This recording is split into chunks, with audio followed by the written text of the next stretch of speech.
statement you utter. How much have you really spoken of development in the run-up to this election campaign? Because you are going to be the... मेरा अभी महाराष्ट्र की सभाएं हुई है, आप जाके देखिए। मैंने ये कहा कि गुजरात में गांव में 24 घंटे बिजली मिलती है, क्यों महाराष्ट्र में नहीं मिलती है? मैंने जाकर के कहा कि एनडीए की सरकार ने रिवर ग्रिड का प्रोजेक्ट रखा था, देश में उसको बंद कर दिया गया।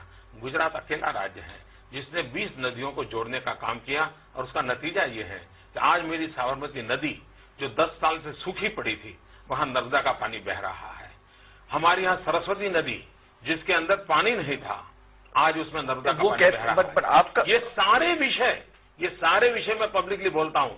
किसानों की आत्महत्या की जब मैं चर्चा करता हूँ तब मैं लोगों को समझाता हूँ कि गुजरात भी कॉटन ग्रोवर स्टेट है, आंध्र भी कॉटन ग्रोवर स्टेट है, महाराष्ट्र भी कॉटन ग्रोवर स्टेट है।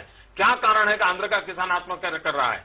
क्या कारण है महाराष्ट्र का किसान आत्महत्या कर रहा है? और क्या कारण है कि गुजरात का किसान चीन के बाजार में जाकर के कॉटन बेच रहा है? Mister Modi, you are being but you have also said, आप ये भी कहा है कि हम जंगल के फूल हैं और वो बागीचे के फूल हैं। This was a reference to Rahul Gandhi. मैंने किसी का नाम नहीं दिया, but it was a reference to Rahul Gandhi. ये आपके दिमाग के सोच सकते थे, मुझे इतना इंपॉर्टेंस किसी को देने की आवश्यकता नहीं है। इसके बारे में मैंने यही कहा है, I was there in Goa. Yes, Goa में हमारे कैंडिडेट थे नरेंद्र करके, ही इज ओनली 30 ईयर ओल्ड। मैंने कहा ये नौजवान नहीं है क्या? मैं देश के मीडिया को पूछता हूं, क्या 30 साल का नौजवान नहीं है क्या? भारतीय जनता पार्टी का कैंडिडेट, इसलिए आप उसको नौजवान मानने को तैयार नहीं? वो झुग्गी झोपड़ी में पैदा हुआ इसलिए नहीं मानने को तैयार? मैंने कहा आप बगीचे के फूल को फूल मानोगे और जंगल में पैदा हुआ फूल को फूल नहीं मानोगे? राहुल गांधी के बारे में बोल रहे थे। मैं नहीं, कहीं नाम नहीं लेता भैया, मुझे इतनी फुर्सत नहीं साहब किसी परिवार के लिए समय खराब करने की। आप ये कहिए कि वो रेफरेंस जो आपने दी थी वो राहुल गांधी पे भी अप्लाई होती है कि नहीं? वो आप पॉलिटिकल पंडितों का काम है क्या करना क्या नहीं करना। मुझे मेरे 30 साल के नौजवान जो साउथ गोवा के उम्मीदवार हैं, वो 30 साल का जुझारू नौजवान है, ये हिंदुस्तान की जनता के सामने रखना था। ये धरती से निकला हुआ यंग मैन है, झुग्गी झोपड़ी में पैदा हुआ यंग मैन है, और देश के भविष्य के अंदर राहुल गांधी धरती से निकले हुए नहीं है। मैंने ऐसी कोई चर्चा नहीं की भी, वो आपका एजेंडा हो सकता है। Why should I waste my time? Why should I waste my time? मुझे करने के लिए बहुत काम है भाई। Over the last 3 to 4 years, you have spoken of inclusive governance. Governance that does not exclude the minority community, in fact takes it along at every step. Mr. Modi, however, there are some who believe that Mr. Narendra Modi's governance is inclusive, but his politics is not.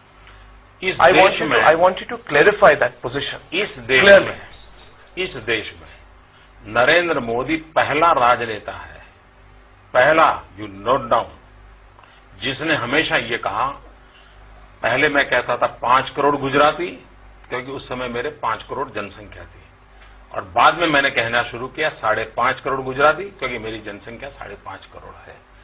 बाकी देश के सारे राजनेता या तो जाति पर बोलते हैं या संप्रदाय पर। इस देश का दुर्भाग्य है कि लाल किले पर से भी प्रधानमंत्री जब भाषण करते हैं तब उन्होंने सिंपल बोलना चाहिए कि मेरे देशवासियों, ऐसा नहीं बोलते हैं। क्या बोलते हैं? हिंदू, मुस्लिम, सिख, ईसाई। अब ये आप एकता की भाषा बोलते हैं कि आपकी राजनीति की भाषा बोलते हैं? अकेला मैं एक अपवाद हूं इस देश में जिसने एक इंक्लूसिव भाषा का प्रयोग किया। मैं किसी चीज में जाति धर्म आधार पर सरकार चलाने के पक्षकार नहीं हूं, और हिंदुस्तान ने सिद्ध कर दिया है। और आपकी टीवी चैनल को तो मैं आग्रह करता हूं कि आपकी कोई अच्छी एक्सपर्ट स्टडी करने वाली टीम को बिठाइए। और कांग्रेस पार्टी ने जिस सच्चर कमेटी को बैठाया था, उस सच्चर कमेटी की रिपोर्ट में गुजरात की तुलना क्या की है, वो कांग्रेस की कमेटी है, उसको देख लीजिए कि गुजरात में किस प्रकार से सबके भलाई के लिए काम होता है। और हमारा तो मंत्र है, मेरी पार्टी का मंत्र है, justice to all, appeasement to none. न्याय सबका होना चाहिए, खुशामद किसी की नहीं होनी चाहिए, तभी तो देश चलेगा। हम टुकड़ों में देश को बांटेंगे तो इससे बड़ा देश का कोई नुकसान नहीं होने वाला है। लेकिन ये देश का दुर्भाग्य है कि doctor Manmohan Singh ji, national development council की मीटिंग सबसे बड़ी मुख्य मीटिंग रहती है, सभी चीफ मिनिस्टर बैठे हैं, भारत सरकार के कैबिनेट मंत्री बैठे हैं, ऑल IAS IPS अफसर बैठे हैं, और उसमें देश के प्रधानमंत्री डॉक्टर मनमोहन सिंह कहते हैं कि हिंदुस्तान की संपत्ति पर पहला अधिकार मुसलमान का है।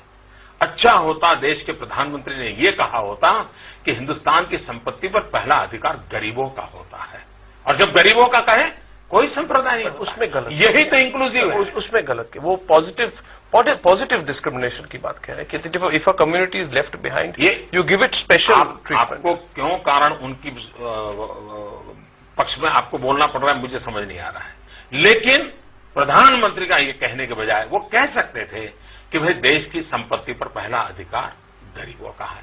हम हैं जो कहते हैं कि देश की संपत्ति पर सबसे पहला अधिकार दरिद्र नारायण का होना चाहिए, गरीब का होना चाहिए।